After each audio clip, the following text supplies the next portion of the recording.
First up today is Adama Ba. And Adama's a senior. And I just spoke to Adama, and they said that after watching a college lecture last year, just out of boredom, just happened to be at a college lecture, as you do sometimes, just out of boredom, watching a college lecture on economics, which I would not think is an immediate cure for boredom. They said that out of this boredom, they found their calling. So perhaps a future economist. Adama Ba, please.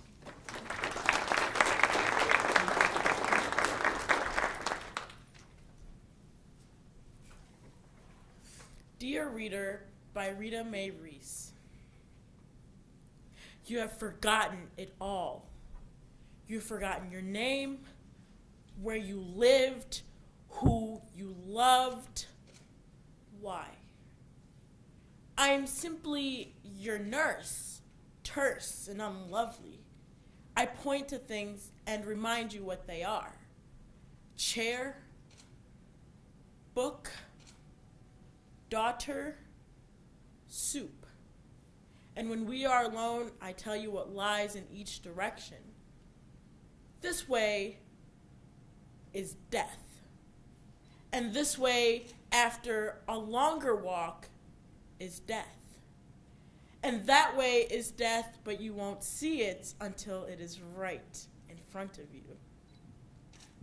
Once after your niece had been to visit you, and I said something about how you must love her, or she must love you, or something useless like that, you gripped my forearm in your terrible, swift hand and said, "She is everything." You gave me a shake. Everything to me. And then you fell back into the well, deep into the well of everything. And I stand at the edge and call. Chair, book, daughter, soup. Thank you. And next up, we have Kai Collins Krieger from Ripon High School, as a junior. When asked what her favorite subject was, Kai said math. I think it's really interesting. In a world full of opinions and disagreement, she says, math can provide a sound, numerical perspective to help resolve tough situations. Plus, it's really fun, she adds. So, Kai Collins Krieger.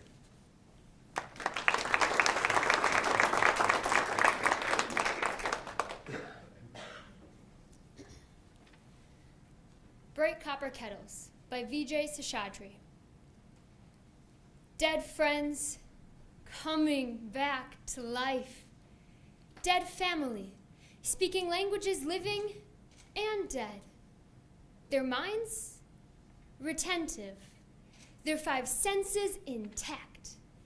Their footprints like a butterfly's. Mercy shining from their comprehensive faces. This is one of my favorite things. I like it so much, I sleep all the time. Moon by day and sun by night find me dispersed deep in the dreams where they appear.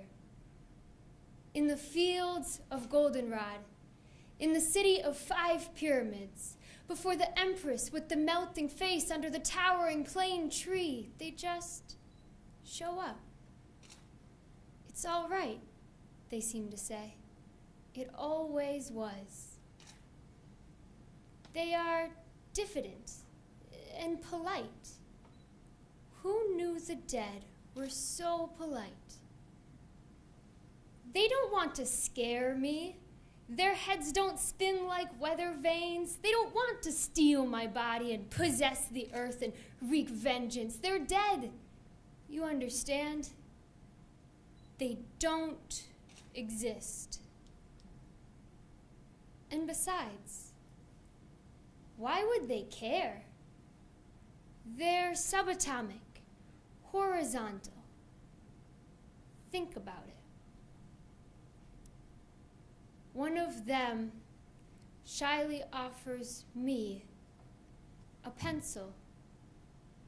The eyes under the eyelids dart faster and faster through the intercom of the house where for so long there was no music. The Right Reverend Al Green is singing. I could never see tomorrow. I was never told about the sorrow.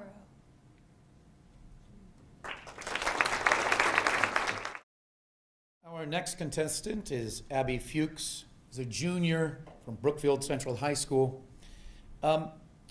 When trying to define poetry, people are often at a loss for words, and one of my favorite definitions, which I think applies greatly to this event, is poetry is the exact crunch of carrots. So, Abby Fuchs.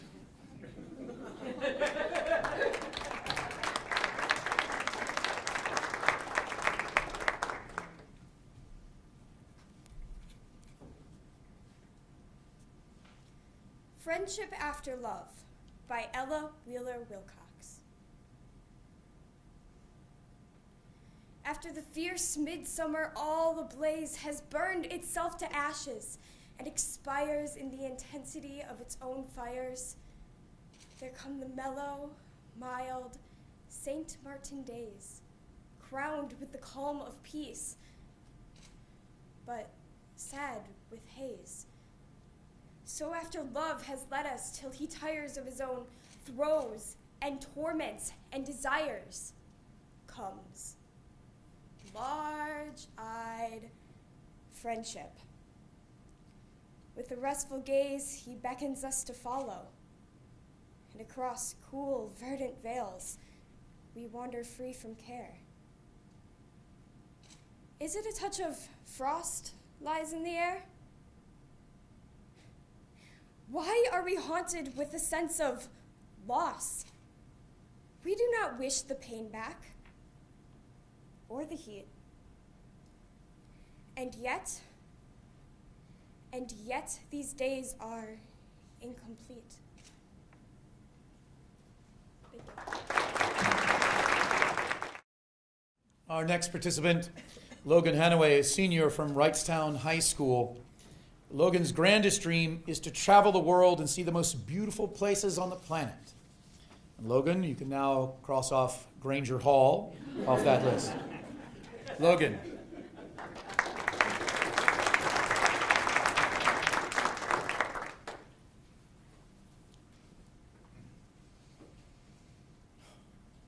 In Flanders Fields by John McCrae. In Flanders Fields, the poppies blow, between the crosses, row on row, that mark our place. And in the sky, the larks, still bravely singing, fly, scarce heard amid the guns below. We are the dead. Short days ago, we lived, felt dawn, saw sunset glow, loved and were loved, and now we lie in Flanders Fields.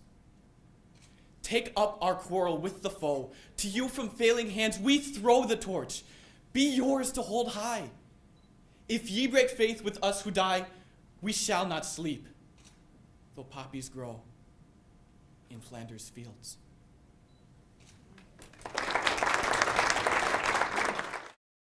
Our next participant, Emily Julien, is a junior, and I talked to her about her favorite subjects, and she said she loves math because of its exact science nature, the details of it, the way everything is laid out. And we are reminded that many of our famous poets from the 17th, 18th, and 19th centuries were also brilliant mathematicians. So Emily Julien, please.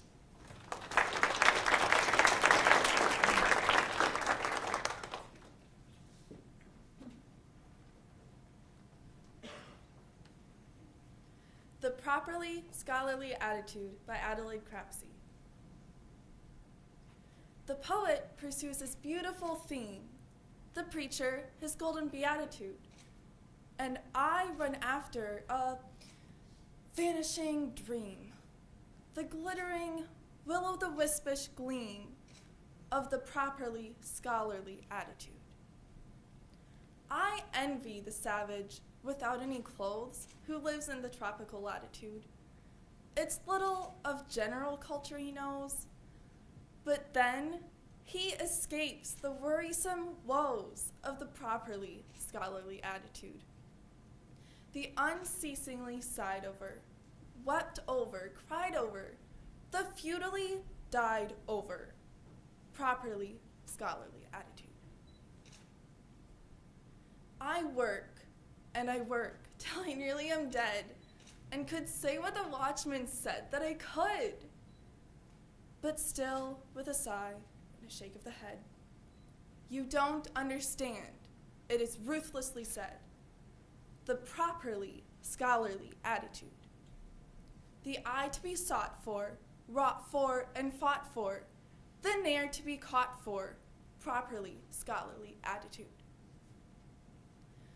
I really am sometimes tempted to say that it's merely a glittering platitude, that people have just fallen into the way, when lacking a subject, to tell of the sway of the properly scholarly attitude.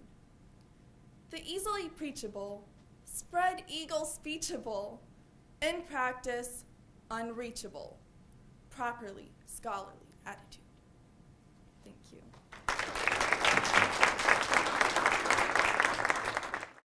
Our next participant, Brendan Larson. It's taken Brendan a long time to get where he is. His family fondly remembers him beginning around kindergarten, riding a tricycle in the house, singing Space Cowboy. So from those days, many, many years ago, here's Brendan Larson.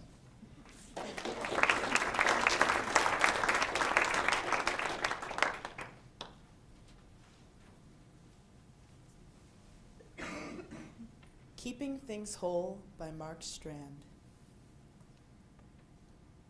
In a field, I am the absence of field. This is always the case. Wherever I am what is missing. When I walk, I part the air, and always the air moves in to fill the spaces where my body has been. We all have reasons for moving. I move to keep things whole. Our next participant this afternoon is Deja Lowe. She's a sophomore from Altoona High School.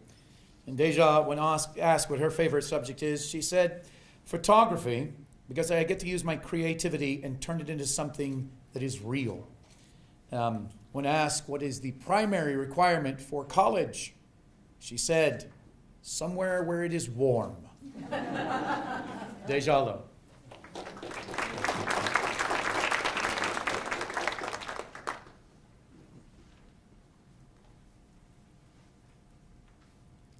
Nude Descending a Staircase by X.J. Kennedy. Toe after toe, a snowing flesh, a gold of lemon, root and rind, she sifts in sunlight down the stairs with nothing on nor on her mind. We spy beneath the banister, a constant thresh of thigh on thigh, her lips imprint the swinging air that parts to let her parts go by. One woman waterfall. She wears her slow descent like a long cape, and pausing on the final stair, collects her motions into shape. Raul Mullick is our next participant, is a sophomore from the University School of Milwaukee. When asked what his proudest moment was, Raul said finding out that he was going to be a state participant in the Poetry Out Loud competition and also finishing his behind-the-wheel training. When I asked his father about those accomplishments, he said that he balances his behind-the-wheel training, his father balances between pride and absolute fear and terror. So, Raul.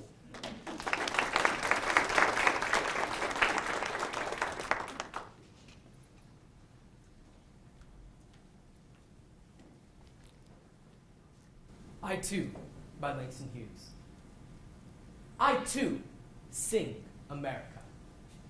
I am the darker brother. They send me to eat in the kitchen when company comes. But I laugh and eat well and grow strong. Tomorrow, I'll be at the table when company comes, and nobody will dare say to me, eat in the kitchen then. Besides, they'll see how beautiful I am and be ashamed. I too am America.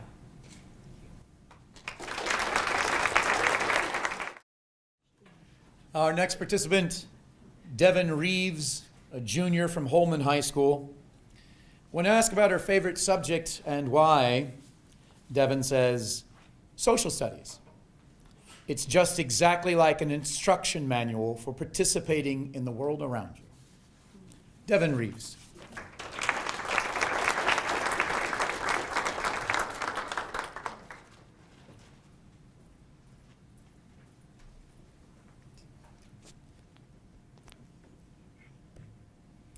We'll just, yeah, we'll do that. In Memoriam, Martin Luther King Jr. by June Jordan. Honey, people, murder, mercy. USA. The milkland turned to monsters teach, to kill, to violate, pull down, destroy. The weekly freedom-growing fruit from being born. America. Tomorrow, yesterday, rip, rape, exacerbate, despoil, disfigure, crazy, running threat. The deadly thrall, appall, belief, dispel. The wildlife burn, the breast, the onward tongue, the outward hand. Deform the normal, rainy riot, sunshine, shelter, wreck of darkness, derogate. Delimit, blank. Explode, deprive, assassinate, and batten up like bullets, fatten up the raving greed. Reactivate a springtime. Terrorizing. Death by men, by more than you or I can stop. They sleep who know a regulated place, or pulse, or tide, or changing sky, according to some universal stage direction, obvious like shore-washed shells. We share an afternoon of mourning. In between, no next predictable except for wild reversal, hearse rehearsal. Bleach the black, long, lunging ritual of fright, insanity, and more deplorable abortion. More and more. Thank you. Our next participant, Miles Walker, is a junior from Golda Meir High School. When I spoke with Miles earlier and asked him what he wanted to do, he spoke to me of geology, zoology, perhaps even paleontology. And he said that knowing the past will help us to know the now. Miles Walker.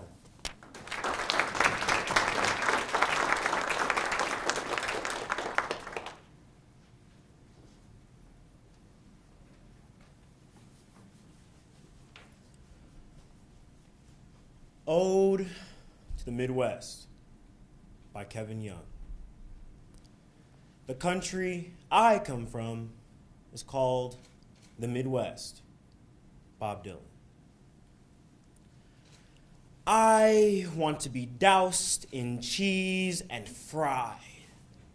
I want to wander the aisles, my heart's supermarket stocked high as cholesterol. I want to die wearing a sweatsuit. And I want to live forever in a Christmas sweater, a teddy bear nursing off the front. I want to write a check in the express lane. I want to scrape my driveway clean myself early before anyone's awake.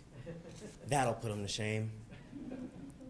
I want to see what the sun sees before it tells the snow to go.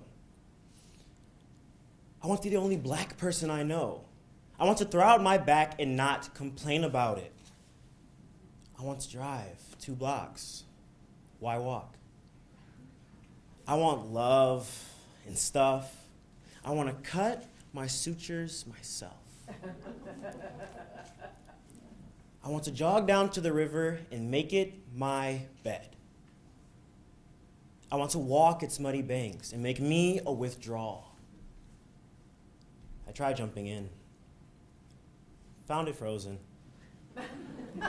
I'll go home, I guess, to my rooms where the moon changes and shines like television. Our last participant for this round, Sammy, is a sophomore from Wrightstown High School.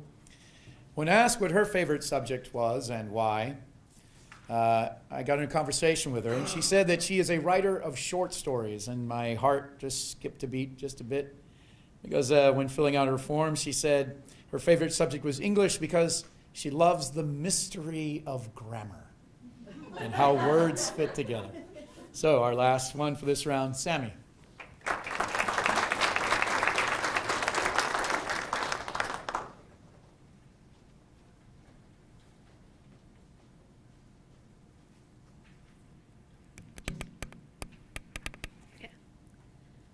The Hospital Window by James L. Dickey. I have just come down from my father. Higher and higher he lies above me, in a blue light shed by a tinted window. I drop through 6 white floors, and then step out onto pavement. Still feeling my father ascend, I start to cross the firm street, my shoulder blade shining with all the glass a huge building can raise. Now, I must turn round and face it, and know his one pain from the others. Each window possesses the sun as though it burned there on a wick. I wave like a man catching fire. All the deep-dyed window panes flash. And behind them, all the white rooms, they turn to the color of heaven. Ceremoniously, gravely, and weakly, dozens of pale hands are waving back from inside their flames. Yet one pure pain among these is the bright erased blankness of nothing. I know that my father is there, in the shape of his death still living. The traffic increases around me, like a madness called down on my head. The horns blast at me like shotguns, and drivers lean out driven crazy. But now, my propped up father lifts his arm out of stillness at last. The light from the window strikes me, and I turn as blue as a soul, as the moment when I was born. I am not afraid for my father. Look, he is grinning. He is not afraid for my life either. As the wild engines stand at my knees, shredding their gears and roaring, and I hold each car in its place for miles, inciting its horn to blow down the walls of the world, that the dying may float without fear in the bold blue gaze of my father. Slowly, I move to the sidewalk, with my pin-tingling hand half dead at the end of my bloodless arm. I carry it off in amazement. High, still higher, still waving, my recognized face fully mortal. Yet not at all, in the pale, drained, otherworldly, stricken, created hue of stained glass. I have just come down from my father.